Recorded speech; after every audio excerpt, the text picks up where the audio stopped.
Hello viewers, আশা করি সবাই ভালো আছেন। যে অনলাইন টেকনিক্সের পক্ষ থেকে আপনাদের সবাইকে স্বাগতম।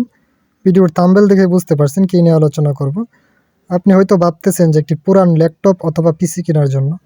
তো সাধারণত আমরা মোবাইল কেনার আগে কিন্তু পুরাতন মোবাইল কিনতে গেলেও কিন্তু মোবাইলের অনেকগুলো কনফিগারেশন আগে দেখে নিই।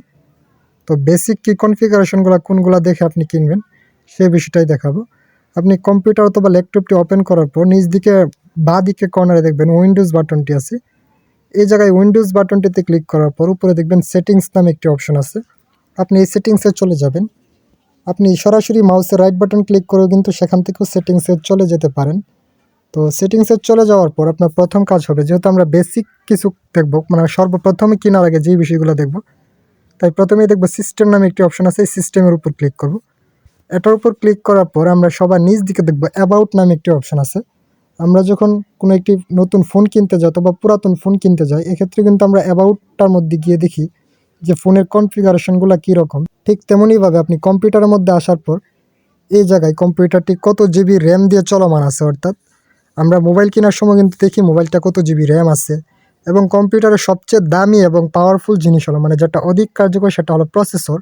আপনি এখানে প্রসেসরটা দেখতে পারবেন, যেটা কি ইন্টেলের প্রসেসর নাকি এএমডি প্রসেসর। তারপর আপনি দেখতে পারবেন আমরা যখন মোবাইল কিনি তখন কিন্তু একটা স্টোরেজ দেখি যে কত জিবি স্টোরেজ আছে। এখানে স্টোরেজগুলোও কিন্তু দেখতে পাবেন।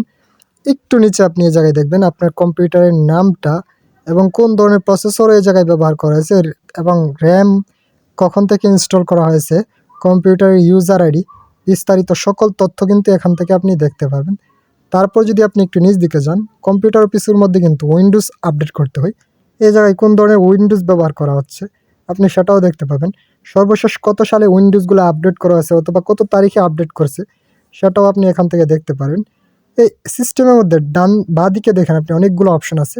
এখান থেকে আপনি দ্বিতীয়ত স্টোরেজ অপশনটিও দেখতে পারেন। আপনার পিসি অথবা ল্যাপটপটি যেটি কিনতে যাচ্ছেন সেটার মধ্যে কয়টা ডিস্ক আছে, কোন ডিস্কটা কত জিবি এবং কি কি কাজে কোন ডিস্কটা ব্যবহার করা হয়, এখান থেকে কিন্তু সেই তথ্যগুলোও দেখতে পাবেন।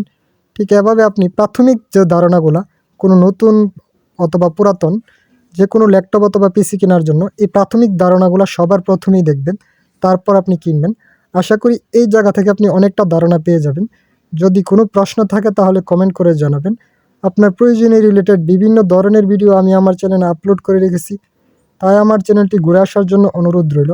সম্পূর্ণ ভিডিওটি দেখার জন্য আপনাকে অনেক ধন্যবাদ।